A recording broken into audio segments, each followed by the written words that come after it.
This chart depicts the trend of my ability to control a power wheelchair over a period of 30 years. At about 20 years old, the progression of my disease began to show negative effects in this area. The vertical axis of this chart reflects my total capacity scores, as measured by the wheelchair skills test. And the horizontal axis denotes time from 1985 to 2015. From 1985 to 2004, I was navigating with proportional systems. This is represented by the blue line. In response to declining abilities, several interventions took place in 1994, 1999, and 2004. In 1994, after an extended illness, updated electronics were installed to accommodate a joystick, with maximum sensitivity, and minimum throw. This resulted in a modest increase in wheelchair control.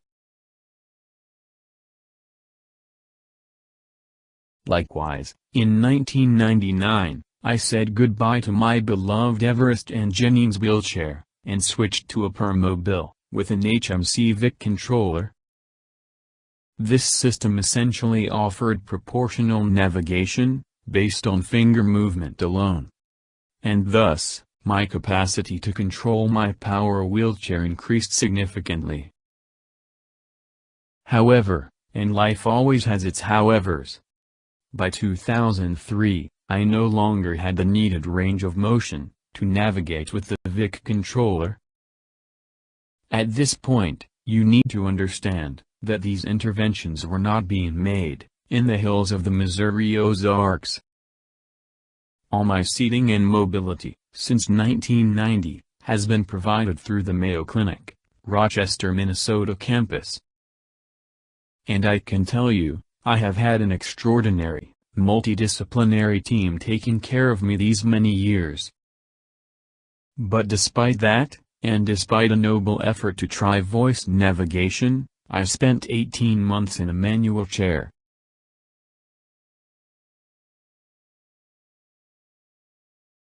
It wasn't until 2005 that I insisted that my rehabilitation team at Mayo give me a shot at single-switch wheelchair navigation. As the yellow line denotes, this intervention resulted in a huge increase in my total capacity to control my power wheelchair.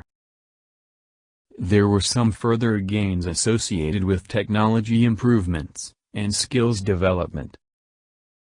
It is quite noteworthy that despite further disease progression, my power wheelchair control has not declined in 10 years. Hindsight, indeed, is 20/20.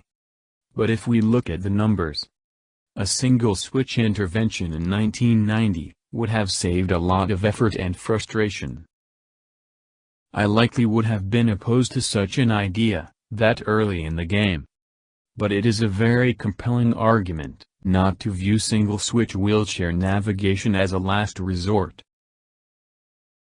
In a more positive light, this graphic clearly shows technology empowerment outpacing disease progression. And that is success.